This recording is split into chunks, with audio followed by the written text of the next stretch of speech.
യാത്ര പോകാൻ ഒരുങ്ങുന്ന ഒരു മനുഷ്യന് യാത്ര മുതൽ പിന്നെ ജീവിതം ആനന്ദമാണ്, യാത്ര മുതൽ പിന്നെ ജീവിതം ആഹ്ലാദമാണ്. അല്ലാഹു നമുക്കതിന് തൗഫീഖ് നൽകട്ടെ. അതുകൊണ്ടാണ് നമ്മളെ മുൻഗാമികളായ മഹാരഥന്മാർ അവർക്ക് ദുന്യാവിനോട് യാത്ര പോവുക എന്ന വിഷയത്തിൽ പേടിയില്ല. അവർക്കുള്ള ഭയം ഈ ഭൂമിയിൽ അള്ളാഹുവിനെ മറന്ന് ജീവിക്കുമോ എന്നത് മാത്രമാണ്. അല്ലേ, ഞാൻ സാധാരണ പറയാറുണ്ട്, മഹാനായ ശൈഖുനാ കാളമ്പാടി ഉസ്താദ്, അള്ളാഹുവേ ആഖിറം വെളിച്ചമാക്കി കൊടുക്കണേ റബ്ബേ. മഹാനവറുകളുടെ ഹാർട്ടിന് ബ്ലോക്ക് വന്നിട്ട് കഷ്ടപ്പെട്ട് പ്രയാസപ്പെട്ട് രോഗിയായി വീട്ടിൽ വിശ്രമിക്കുകയാണ്. വീട്ടിൽ വിശ്രമിക്കുന്ന സമയം നമ്മൾ ഓർക്കണം. വീട്ടിൽ വിശ്രമിക്കുന്ന സന്ദർഭം ഉസ്താദിനെ കാണാൻ പോയി വിനീതനായി ഞാൻ ഉസ്താദിനോട് പറഞ്ഞു, മുസ്ലിയാരെ നിങ്ങൾ ദുആയിക്കണം. എന്തിനാ ദുആ ചെയ്യേണ്ടത്? ഹാർട്ടിന്റെ കംപ്ലൈന്റ് പ്രശ്നങ്ങളുണ്ട് എന്നൊക്കെ ഡോക്ടർമാര് പറയുന്നുണ്ട്. അതൊക്കെ സാരല്ല, അതൊക്കെ അള്ളാഹുവിന്റെ ഖലാ എത്തുമ്പോൾ എല്ലാവർക്കും മരിക്കണ്ടേ. പക്ഷേ നിങ്ങൾ ദുആ ചെയ്യേണ്ടത് എന്റെ കാലിന്റെ തരിപ്പ് മാറാനാണ്. കാല് തരിച്ചിട്ട് ചെരുപ്പിടാൻ എന്നെ കൊണ്ട് കഴിയുന്നില്ല, വെച്ചെടുത്ത് എന്റെ കാല് പൊക്കാൻ എന്നെ കൊണ്ട് കഴിയുന്നില്ല, ഒരടി എന്റെ കാല് മുന്നോട്ട് നീക്കാൻ എന്നെ കൊണ്ട് കഴിയുന്നില്ല. അതുകൊണ്ട് എന്റെ കാലിന്റെ തരിപ്പൊന്ന് മാറിക്കിട്ടാ നിങ്ങൾ ദുആ ചെയ്യണം. എന്റെ കാലിന്റെ തരിപ്പ് മാറിയാൽ മെല്ലെ മെല്ലെ എനിക്ക് നടക്കാൻ കഴിഞ്ഞാൽ എനിക്ക് സമയത്തിന്റെ ജമാഅത്തായിട്ട് പള്ളിയിൽ പോയി നിസ്കരിക്കാമായിരുന്നു. അതേ പ്രകാരം പട്ടിക്കാട് ജാമിയയിൽ പോയി തന്റെ ശിഷ്യന്മാർക്ക് ദർസ് നടത്തി കൊടുക്കാമായിരുന്നു. അതുകൊണ്ട് എന്റെ കാലിന്റെ തരിപ്പൊന്ന് മാറാൻ നിങ്ങൾ ദുആ ചെയ്യണമെന്ന് മഹാനായ ശൈഖുന പറയുമ്പോ അവരൊക്കെ ബുദ്ധിമാന്മാരാണ്, യുവാക്കളെ തന്റെ ഇടമുള്ളവരാണ്. കാരണം ഈ ഭൂമി ലോകത്തല്ല വിളിക്കുമ്പോ പോകേണ്ടവരാ. പക്ഷേ നാളെ റബ്ബിന്റെ മുമ്പിൽ രക്ഷപ്പെടാ ഇവിടെ അള്ളാഹു ഏൽപ്പിച്ച ഉത്തരവാദിത്തങ്ങൾ കൃത്യമായി നിർവഹിക്കണോ. അതുകൊണ്ട് എന്റെ കാല് തരിച്ച കാരണത്താൽ എന്റെ ജമാഅത്ത് മുടങ്ങുമോ, എന്റെ നിസ്കാരം മുടങ്ങുമോ? അള്ളാഹുവേ, നിന്റെ പൊരുത്തത്തിൽ ഇബാദത്ത് ചെയ്യുന്നതിൽ നിന്ന് എനിക്ക് പുറകോട്ട് പോകേണ്ടി വരുമോ എന്ന ഭയമാണ് നമ്മളെ മുൻഗാമികളായ മഹാന്മാരെ ഭയപ്പെടുത്തിയതെങ്കിൽ എന്റെ സഹോദര സഹോദരി, ആഖിറ ലോകത്ത് രക്ഷപ്പെടാൻ നമ്മുടെ മനസ്സിലുണ്ടാകേണ്ട ഭയം, ആഖിറത്തിലേക്ക് വിഭവങ്ങൾ ഒരുക്കുന്ന വിഷയത്തിൽ ഞാൻ പുറകോട്ട് പോയോ നാളെ മഹ്ശറ ലോകത്ത് ആദ്യമായി അള്ളാഹു ചോദിക്കുന്ന ചോദ്യം അത് നിസ്കാര സംബന്ധിയാണെന്ന് മുഹമ്മദ് മുസ്തഫ. ഉറക്കെ ചൊല്ലു, മുഹമ്മദ് മുസ്തഫ. നാളെ മഹ്ശറ ലോകത്ത് ആദ്യമായി അള്ളാഹു ചോദിക്കുന്ന ചോദ്യം നിസ്കാരത്തിനെ കുറിച്ചാണ്. നീ നിസ്കരിച്ചോ? ഈമാൻ കഴിഞ്ഞാൽ പിന്നെ ആദ്യമായി നാളെ മഹ്ശറ ലോകത്ത് ചോദിക്കുന്നത് നിങ്ങൾ സാമൂഹ്യ പ്രവർത്തനം നടത്തിയോ എന്നല്ല, സാംസ്കാരിക പ്രവർത്തനം നടത്തിയോ എന്നല്ല, ആദ്യമായി നിങ്ങൾ 5 നേരം നിസ്കരിച്ചോ? അല്ലാഹുവിനിക്ക് വ്യക്തമായി മറുപടി പറയാതെ ആഖിറ ലോകത്ത് രക്ഷപ്പെടാൻ സാധ്യമല്ല. ഈ ഭൂമി ലോകത്തോട് വിട പറഞ്ഞ് നാളെ മഹ്ശറ ലോകത്ത് ചെന്നാൽ 5 നേരം ഞാൻ നിസ്കരിച്ചിട്ടുണ്ട് റബ്ബേ എന്നൊന്ന് പറയാനുള്ള യോഗ്യത എന്റെ സഹോദരങ്ങളെ നമ്മൾ നേടിയോ? സഹോദരികളെ ഞാനും നിങ്ങളും നേടിയോ? ഇതല്ലേ നമ്മൾ ആലോചിക്കേണ്ടത്. നാളെ മഹ്ശറ ലോകത്ത് ആദ്യമായി അള്ളാഹു ചോദിക്കുന്ന ചോദ്യം നിസ്കാര സംബന്ധിയാണെന്ന് അഷ്റഫുൽ ഖൽഖ് ത്വഹ റസൂലുള്ളാഹി. ഞാൻ ചോദിക്കട്ടെ, ഈ പറയുന്ന എനിക്കും നിങ്ങൾക്കും അൽഹംദുലില്ലാഹ് നാളെ മഹ്ശറയിൽ ചെന്നാൽ എന്നോട് എൻ്റെ റബ്ബ് ചോദിക്കുകയാ നിസ്കരിച്ചോ എന്ന് ചോദിച്ചാൽ ഞാൻ പറയും ഞാൻ നിസ്കരിച്ചിട്ടുണ്ട് അല്ലാ എന്നൊന്ന് പറയുമെന്ന് മനസ്സറിഞ്ഞ് പറയാൻ നമ്മളെ കൊണ്ടായിരിക്കാൻ കഴിയുക? നമ്മളൊക്കെ നിസ്കരിക്കുന്നവരാണ്, നിസ്കരിക്കാത്തവരൊന്നും ഈ കൂട്ടത്തിൽ ഉണ്ടാവില്ല. അള്ളാഹു നമ്മളെ വളർന്നു വരുന്ന സമൂഹത്തിൽ നമുക്കൊക്കെ കൃത്യമായി നിസ്കാരം നിർവഹിക്കാനുള്ള സന്മനസ്സും തൗഫീഖും നൽകി അനുഗ്രഹിക്കട്ടെ. ആര് നിസ്കരിക്കാത്തവരുണ്ടാകില്ല. പക്ഷേ നമ്മുടെ മനസ്സിൽ വരേണ്ട ചിന്ത, നമ്മളെ മുൻഗാമികൾ നിസ്കരിച്ചതുപോലെ നിസ്കരിക്കാൻ നമ്മെക്കൊണ്ട് കഴിയുന്നുണ്ടോ? പൂർവിക നിസ്കരിച്ചതുപോലെ ഇബാദത്ത് എടുക്കാൻ നമ്മെക്കൊണ്ട് കഴിയുന്നുണ്ടോ? ഓർക്കണം സഹോദരങ്ങളെ, മഹാനായ അലി ഇബ്നു അബീ ത്വാലിബ് റളിയല്ലാഹു അൻഹു നിസ്കരിച്ചു. നിസ്കാരത്തിലേക്ക് പ്രവേശിച്ചപ്പോൾ നബി ത്വാലിബ് റളിയല്ലാഹു അൻഹു നിസ്കാരത്തിലേക്ക് പ്രവേശിക്കുകയാണ്. ആ സമയത്തല്ലേ അതിന് മുമ്പ് തന്റെ ശരീരത്തിൽ തറച്ച ഒരു അമ്പ് തന്റെ കൂടെയുള്ളവർ പറിച്ചെടുക്കുന്നു. നിസ്കാരത്തിൽ അലിയാർ തങ്ങൾ അത് അറിഞ്ഞില്ല. ലോകത്തെ നിസ്കാരം എന്ന് പറയുന്നത് അവിടെയാണ്. മിഅ്റാജുൽ മുഅ്മിൻ, മുഅ്മിനിന്റെ മിഅ്റാജാണ്, അല്ലാഹുമായുള്ള മുനാജാത്താണ് നിസ്കാരം. ശഫീഉനാ റസൂലുള്ളാഹി നിസ്കാരത്തിലേക്ക് പ്രവേശിക്കലോടുകൂടെ അവൻ അല്ലാഹുവിന്റെ അടിമയായി മാറി, അവൻ എല്ലാം അല്ലാഹുവിൽ സമർപ്പിക്കുകയാണ്. ഞാൻ ചോദിക്കട്ടെ, മഹാനായ അലിയാർ തങ്ങളുടെ ശരീരത്തിലെ തറച്ച അമ്പിന്റെ ഭാഗം പറിക്കാൻ കഴിയാഞ്ഞിട്ട് മഹാനവറുകൾ പറഞ്ഞത്, ഞാൻ നിസ്കാരത്തിലേക്ക് പ്രവേശിക്കും, അപ്പൊ നിങ്ങളത് പറിക്കണം എന്നാണ്.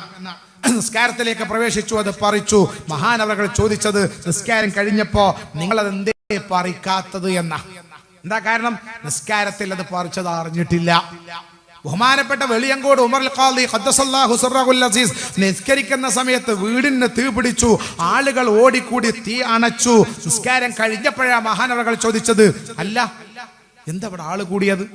അപ്പോഴാ പറഞ്ഞത്, നിങ്ങളെ വീട് കത്തി, ആളുകൾ ഓടിക്കൂടി തീ അണച്ചതാ. അറിഞ്ഞില്ല. നമ്മളാകെ എല്ലാം അറിയല് നിസ്കാരത്തിലാ. അല്ലാത്ത സമയത്ത് ഒന്നും നമ്മൾ അറിയില്ല. അങ്ങനെയാണല്ലോ. അല്ലാത്ത സമയത്ത് നമ്മൾ ഒന്നും അറിയില്ല, എല്ലാം അറിയണമെങ്കിൽ നിസ്കരിക്കാൻ കിട്ടണം.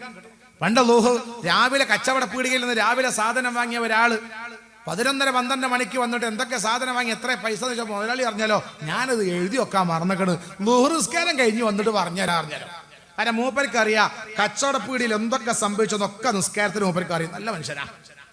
അതല്ലേ ഇപ്പൊ നമ്മളെയൊക്കെ കഥ. ചില താത്താരൊക്കെ അസ്സലാമു അലൈക്കും വറഹ്മത്തുള്ളാഹി അസ്സലാമു അലൈക്കും വറഹ്മ ചാടി എടുത്തിട്ട് പറയും, ബാത്തുമ്മ ആ കറിയിൽ കുറച്ച് ഇപ്പിട്ടാലട്ടാ അറിയും. താത്താക്ക് കറിയിൽ ഇപ്പിട്ടില്ല എന്നുള്ള വഹി വന്ന നിസ്കാരത്തിലാണ്. നമ്മളെ നിസ്കാരം ആർക്കാ? പിന്നെ മനുഷ്യന്മാര്, ചില മനുഷ്യന്മാരൊക്കെ നിസ്കരിക്കുന്ന സമയത്ത് അയാൾ ഇങ്ങനെ കുട്ടിയാൾ ചിരിക്കുന്നുണ്ടോ, അതേപ്രകാരം ബേക്ക് നാര ഒച്ചപ്പാടുണ്ടാക്കുന്നത്, അതൊക്കെ വയസ്സന്മാർക്ക് അറിയും. അങ്ങനെയുണ്ട് ചില മനുഷ്യന്മാര്. അല്ലാഹു അക്ബർ തക്ബീറാൻ കെട്ടിയിട്ട് നിസ്കാരം ചിരിഞ്ഞു നോക്കണം. ആരുടെ വർത്താനം പറഞ്ഞേ? ആ വയസ്സിന്റെ പദപ്പടക്കി കൊടുക്കണം അഭിപ്രായക്കാരാണ് ഞാൻ. കാരണം അയാൾ ആരാ വർത്താനം പറഞ്ഞു നോക്കിയിരിക്കണേ.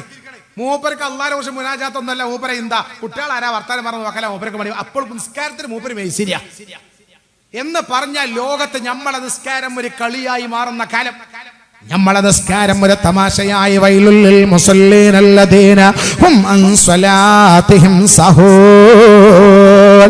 നാളെ മഹ്ശറിൽ ആദ്യമായി അല്ലാഹു ചോദിക്കുന്ന ചോദ്യത്തിന്റെ മുമ്പിൽ പോലും പകച്ചു നിൽക്കുന്നവരവസ്ഥ വരുമോ? ചിന്തിക്കുക. മരിക്കും മുമ്പ് എന്റെ ഉമ്മമാരെ, രക്ഷിതാക്കളെ, യുവാക്കളെ, കണ്ണടക്കും മുമ്പ് ഒന്ന് ആലോചിക്കാൻ, നമ്മുടെ ജീവിതത്തിൽ അതിനൊരു മറുമരുന്ന് കാണാൻ ഞാനും നിങ്ങളും സന്നദ്ധരാവേണ്ട കാലമാ. 5 നേരം നിസ്കാരമെങ്കിലും ഒന്ന് ആത്മാർത്ഥമായി നിർവഹിക്കാൻ കഴിയണ്ടേ നമുക്ക്? നമ്മൾ ഓർക്കണം സഹോദരങ്ങളെ, നാളെ ഈ മനുഷ്യന്മാർ നമ്മുടെ നിസ്കാരം വൈലുൽ മുസല്ലീനല്ലദീന ഹും അൻ സ്വലാത്തിഹിം സഹൂൻ, ലക്കും ലഗാനമില്ലാതെ നിസ്കരിക്കുന്ന കപടന്മാർക്കാണ് വൈലെന്ന് നിറ പറയുന്ന നരകമെന്ന് വിശുദ്ധ ഖുർആൻ. അല്ലാഹു ആ കൂട്ടത്തിൽ നമ്മളെ പെടുത്താതിരിക്കട്ടെ. അപ്പൊ നിങ്ങൾ ചോദിക്കും, പടച്ചോനെ ഇതിനൊക്കെ ഒരു മാറ്റം വരുത്താൻ നമ്മളെ കൊണ്ട് കഴിയോ? സംശയ സഹോദരങ്ങളെ. അതിനൊക്കെ മാറ്റം വരുത്തി ഉമർ ഖാദി നിസ്കരിച്ചതുപോലെയും മഹാനായ അലി ഇബ്നു അബീ ത്വാലിബ് റളിയല്ലാഹു അൻഹു നിസ്കരിച്ചതുപോലെയൊക്കെ നിസ്കരിക്കാൻ നമ്മളെ കൊണ്ട് കഴിയോ? സാധ്യമല്ല. അള്ളാഹു നമുക്ക് ആത്മാർത്ഥം നൽകി അനുഗ്രഹിക്കട്ടെ. നമ്മൾ അള്ളാഹുവിനോട് ദുആ ചെയ്യാം. പക്ഷേ ഒരു കാര്യം, റബ്ബിന്റെ മുമ്പിൽ രക്ഷപ്പെടാൻ മനസ്സിൽ വേജാറ് വേദന ഉണ്ടായാൽ മതി. പടച്ചോനെ നീ പറഞ്ഞതുപോലെ നിസ്കരിക്കാൻ എന്നെ കൊണ്ട് കഴിയണില്ലല്ലോ എന്നുള്ളൊരു ദുഃഖെങ്കിലും നമ്മളെ മനസ്സിലുണ്ടായാൽ പടച്ച റബ്ബ് നമ്മളെ കഷ്ടപ്പെടുത്തൂല. നമ്മളെ റബ്ബ് കൃപയുള്ളവനാ, നമ്മളെ റബ്ബ് ലത്തീഫ. നമ്മളിൽ വരുന്ന അപാകതയെ കുറിച്ചുള്ള ഒരു ദുഃഖം നമ്മുടെ മനസ്സിൽ വേണം. നമ്മളിൽ വരുന്ന പോരായികയെ കുറിച്ചുള്ള ഒരു വേജാറ്, എന്തൊക്കെയോ പോരായി കണ്ട് അവർക്ക് ആ വിഷയത്തിൽ ബോധമില്ല, അവൻ അടിച്ചു പൊളിച്ച് ജീവിക്കുക. അവനെ റബ്ബ് കൈയൊഴിയും. അവൻ ആഖിറ ലോകത്ത് രക്ഷപ്പെടൂല. നല്ല മനസ്സും ആത്മാർത്ഥതയും അള്ളാഹുവിന്റെ മുമ്പിലുണ്ടോ അവൻ രക്ഷപ്പെടും. പടച്ച റബ്ബ് അവനെ സഹായിക്കും. അള്ളാഹു നമ്മളെ സഹായിക്കട്ടെ. അള്ളാഹു അവനെ സഹായിക്കും. അതുകൊണ്ട് നമ്മൾ എന്ത് വേണം? നമ്മളെ നിസ്കാരത്തിൽ വരുന്ന അപാകത, ഇസ്ലാമിന്റെ ഐഡന്റിറ്റി ആകുന്ന നിസ്കാരത്തിൽ വരുന്ന അപാകത അള്ളാഹു പൊരുത്തപ്പെട്ടു തരാൻ, പുറത്തു തരാൻ വഴികൾ എന്തെന്ന് ആലോചിച്ചതൊക്കെ നിർവഹിക്കാനുള്ള ഒരു മനസ്സ് എന്റെ സഹോദരങ്ങളെ, സഹോദരികളെ നമ്മളെ കാണിക്കണം. നമ്മളെ നിസ്കാരത്തിൽ വരുന്ന അപാകത പരിഹരിക്കാനുള്ള ഏറ്റവും വലിയ മാർഗം ഏതാണെന്നറിയുമോ?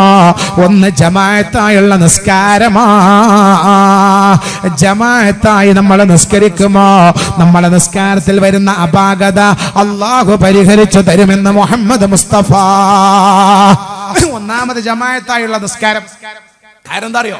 ജമാഅത്തായുള്ള നിസ്കാരത്തിൽ സംബന്ധിക്കുന്നത് നമ്മൾ മാത്രമല്ല, അള്ളാഹുവിന്റെ മുഖറബീങ്ങളായ മലക്കുകൾ ഉണ്ടാകും. ആ മലക്കുകളുടെ കൂട്ടത്തിലാണ് നമ്മൾ നിൽക്കുന്നത്.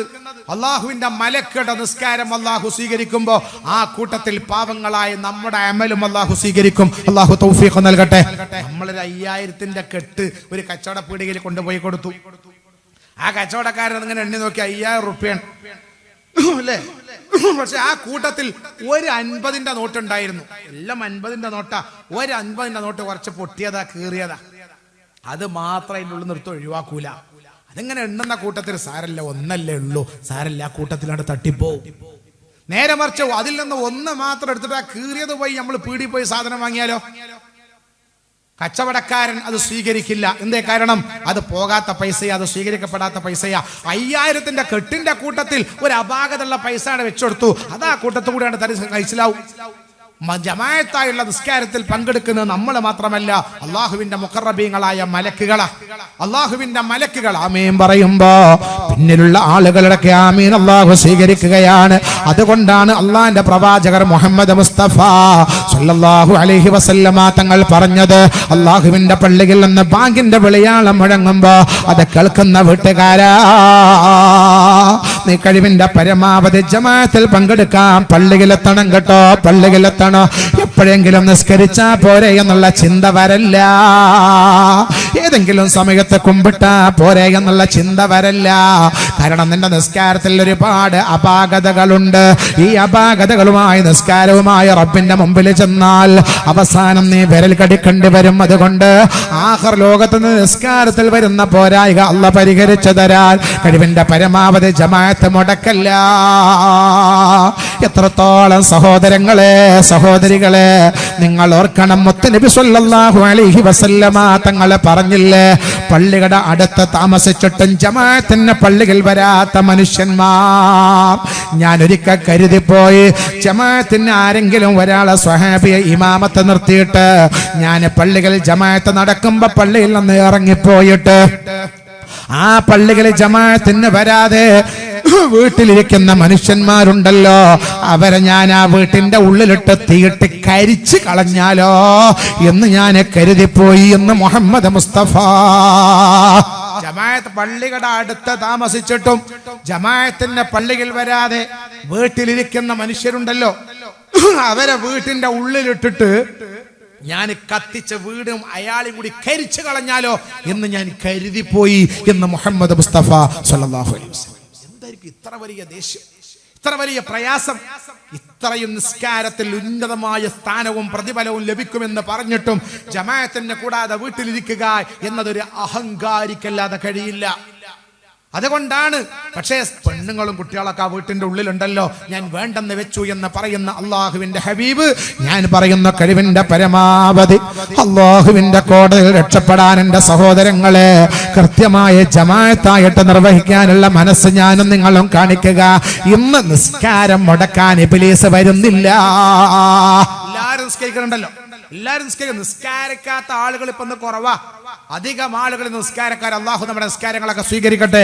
എല്ലാവർക്കും അള്ളാഹു ആ നിസ്കാരം നിർവഹിക്കുന്ന ഹിദായത്തുള്ളവരിൽ അള്ളാഹു നമ്മളെ വളർന്നു വരുന്ന തലമുറയൊക്കെ പെടുത്തി അനുഗ്രഹിക്കട്ടെ. നമുക്ക് ദുആ ചെയ്യാം. നിസ്കരിക്കാത്ത ആളുകൾ ഇന്ന് കുറവാ, പക്ഷെ ജമാഅത്തിനാണെന്ന് ആളുകൾ കുറവ്. ജമാഅത്തിന് ആളുകളെ കാണൂല. പള്ളിയിൽ എല്ലായിടത്തും ഉണ്ട്. നടക്കുന്നിടത്തൊക്കെ പള്ളി, വെച്ചത്തി വീണ കാലിൻ്റെ പള്ളി, നടക്കുന്നിടത്ത് ഇരിക്കുന്നിടത്തൊക്കെ പള്ളി. ബാങ്ക് കേട്ട കേട്ടങ്ങാറായിപ്പോവും ചില ടൗണുകളിലൊക്കെ പോയാൽ. കാരണം ളുഹുർ ബാങ്ക് അവസാനിക്കണമെങ്കിൽ അസ്ർ ബാങ്ക് തുടങ്ങി കിട്ടണം. അതിനാത്രം ബാങ്കാണ്. ബാങ്കിന് കേൾക്കുമ്പോൾ നമ്മൾ ആ പള്ളിയിൽ പോയി നോക്കി ആരാ പള്ളിയിൽ ഉണ്ടാകുക എന്നറിയോ? ഒരു ഡ്രൈവർ എന്തായാലും പള്ളിയിൽ ഉണ്ടാവും, പാവം അല്ലേ? ഒരു ഡ്രൈവർ, വണ്ടി സമയത്ത് വണ്ടി ഓട്ടാൻ ഒരു ഡ്രൈവർ ഉണ്ടാവും, ഒരു കണ്ടക്ടർ ഉണ്ടാവും. ടിൻ കതുക്കാമസില്ലാത്ത വണ്ടി പോട്ടെ എന്ന് പറഞ്ഞൊരു പാവം അതിൻ്റെ ഉള്ളിലുണ്ടാവും. കാരണം എന്താ? ഒരു ദിവസങ്ങാനും അയാൾ സമയത്ത് വാങ്ങിക്കൊടുത്തില്ല എങ്കിൽ ഇന്നലെ വരെ ചവിട്ട് കിട്ടിയ പടിഞ്ഞാട്ട് പോകാത്തവരും കൂടി ചോദിക്കും, എന്ത് വാങ്ങിക്കൊടുക്കാൻ? ഇത് പേടിച്ചിട്ട് അയാൾ കൃത്യസമയത്ത് ബാങ്ക് കൃത്യസമയത്ത് നിർവഹിക്കും. പക്ഷെ ഞാൻ ചോദിക്കട്ടെ, നിസ്കരിക്കാൻ ആരാണ്ടാകാന്നറിയോ? നിസ്കരിക്കാൻ ആരാണ്ടാകാന്ന് ചോദിച്ചാൽ അടവ് തെറ്റിക്കെടുക്കണ കുറച്ച് ആളുകൾ ഉണ്ടല്ലോ. ഇനി ദുഞ്ഞാവിൽ ചെത്താൻ പറ്റൂല എന്ന് ഉറപ്പുള്ള കുറച്ച് ആളുകൾ. അവർ കുറച്ച് വയസ്സന്മാര് പള്ളിയിൽ ഉണ്ടാവുന്നല്ലാതെ വളർന്നു വരുന്ന സമൂഹം എവിടെ? കൃത്യസമയത്ത് നിസ്കരിക്കാൻ ജമാഅത്തിന്. പിന്നെ നമ്മൾ ഓടി വരും പള്ളിയിൽ വന്നാൽ ഒറ്റക്കൊറ്റക്ക് ഓരോരുത്തർ നിസ്കരിക്കും. അതിപ്പോ ഇബ്ലീസ് മുടക്കൂല. കാരണം എന്താ അറിയോ? ഇബ്ലീസിന് നിസ്കരിക്കുന്നവന്റെ മനസ്സ് ശരിക്കറിയാം. നിസ്കരിക്കുന്നവന്റെ മനസ്സ് ശരിക്കറിയാം. വാൻ നിസ്കരിക്കാൻ തുടങ്ങുമ്പോൾ തന്നെ ഇബ്ലീസ് വേക്കുന്നിങ്ങനെ തന്നെ ആവേശം കൊടുക്കാന്നല്ലാതെ വാന്റെ നിസ്കാരം അല്ലാഹു സ്വീകരിക്കോ? കാരണം എന്താ? ലഗാനമില്ലാത്ത നിസ്കാരമാണ്, അതും മര്യാദയുമില്ലാത്ത നിസ്കാരമാണ്. നേരെ മറിച്ച് എൻ്റെ സഹോദരങ്ങളെ, ജമാഅത്തായി നിർവഹിക്കുമ്പോ അറിവില്ലായ്മകൾ കൊണ്ട്, വിവരമില്ലായ്മകൾ കൊണ്ട്, ശ്രദ്ധക്കുറവുകൾ കൊണ്ട് നമ്മളിൽ വരുന്ന അപാകതകളുണ്ടല്ലോ, അത് അല്ലാഹു പരിഹരിച്ചു തരികയാ. അതുകൊണ്ട് എൻ്റെ ശബ്ദം കേൾക്കുന്ന യുവാക്കളെ, രക്ഷിതാക്കളെ, കഴിവിന്റെ പരമാവധി ജമാഅത്ത് ഒഴിവാക്കുന്നവരായി നമ്മൾ മാറല്ല. അതുകൊണ്ടെങ്കിലും നാളെ റബ്ബിന്റെ മുമ്പിൽ ഒന്ന് രക്ഷപ്പെടാ പാവങ്ങളായി നമുക്ക് കഴിയണം സഹോദരങ്ങളെ. രണ്ടാമത്തെ വന്ന നിസ്കാരത്തിൽ വരുന്ന അപാകത പരിഹരിക്കപ്പെടാനുള്ള ഏറ്റവും വലിയ മാർഗം അല്ലാഹുവിന്റെ ഹബീബ് നമ്മളെ പഠിപ്പിച്ചത് ഖബലിയും ബഅദിയുമായുള്ള സുന്നത്തുകളാ. ളുഹറിന്റെ മുമ്പ് ശേഷമുള്ള സുന്നത്ത്, അസ്റിന്റെ മുമ്പുള്ള സുന്നത്ത്, ഇങ്ങനെ ഓരോ നിസ്കാരത്തിന്റെ ഖബലിയും ബഅദിയുമായുള്ള സുന്നത്തുകളുണ്ടല്ലോ. ആ സുന്നത്തുകൾ നിങ്ങൾ കൃത്യമായി നിർവഹിക്കുമോ, നിങ്ങളെ ഫർദിൽ വരുന്ന അപാകത അല്ലാഹു പരിഹരിച്ചു തരുമെന്ന് മുഹമ്മദ് മുസ്തഫ. ഉറക്കെ ചൊല്ലു മുഹമ്മദുർ റസൂലുള്ളാഹി. നമ്മളെ നിസ്കാരത്തിൽ വരുന്ന പോരായിക നാളെ മഹ്ശറയിൽ നമ്മൾ വരുമ്പോൾ അല്ലാഹു മലക്കുകളോട് പറയലോ, മലക്കുകളെ അതാ വരുന്നു ആണും പെണ്ണും, അവരൊക്കെ നിസ്കരിച്ചു എന്ന് നോക്കണം. അള്ളാഹുവിന്റെ മലക്കുകൾ നോക്കിയിട്ട് പറയും, നിസ്കരിച്ചിട്ടൊക്കെ ഉണ്ട്, പക്ഷേ അപാകതകളും പോരായികകളും ഒരുപാടുണ്ട്. അള്ളാഹുവിന്റെ മലക്കുകളോട് അള്ളാഹു പറയലോ, അതിന്റെ ഖബലിയും ബഅദിയായ സുന്നത്തുകളൊക്കെ നിസ്കരിച്ചിട്ടുണ്ടോ എന്നൊന്ന് പരിശോധിക്കണം. സുന്നത്തുകൾ നിസ്കരിച്ചിട്ടുണ്ടോ? അള്ളാഹുവിന്റെ മലക്കുകൾ പറയും, അള്ളാഹുവേ ഉണ്ട്, ഒറ്റ സുന്നത്ത് ഒഴിവാക്കിയിട്ടില്ല. ളുഹറിന്റെ മുമ്പുള്ള സുന്നത്ത് നിസ്കരിച്ചിട്ടുണ്ട്, ശേഷമുള്ള സുന്നത്ത് നിസ്കരിച്ചിട്ടുണ്ട്, സുബഹയുടെ മുമ്പുള്ള സുന്നത്തുകൾ നിസ്കരിച്ചിട്ടുണ്ട്. ഇങ്ങനെ ഓരോരോ ഖബലിയും ബഅദിയുമായുള്ള സുന്നത്ത് ഒരിക്കലും ഒഴിവാക്കാത്ത ഒരു മനുഷ്യനാണ്, ആണാണ്, പെണ്ണാണെന്ന് പറയുമ്പോൾ അള്ളാഹു മലക്കുകളോട് പറയും, മലക്കുകളെ ആ സുന്നത്തിന്റെ കാരണത്താൽ ഫർദിൽ വന്ന പോരായിക ഞാൻ പരിഹരിച്ചു കൊടുത്തിരിക്കുന്നു എന്ന് പറഞ്ഞ് ഈ സുന്നത്തിന്റെ കാരണത്താൽ ഫർദിലുള്ള പോരായിക അള്ളാഹ് പരിഹരിച്ച് അവരെ സ്വർഗാവകാശികളാക്കി അള്ളാഹു മാറ്റുമെന്ന് ലോകത്തിന്റെ കരളെ മുഹമ്മദ് മുസ്തഫ.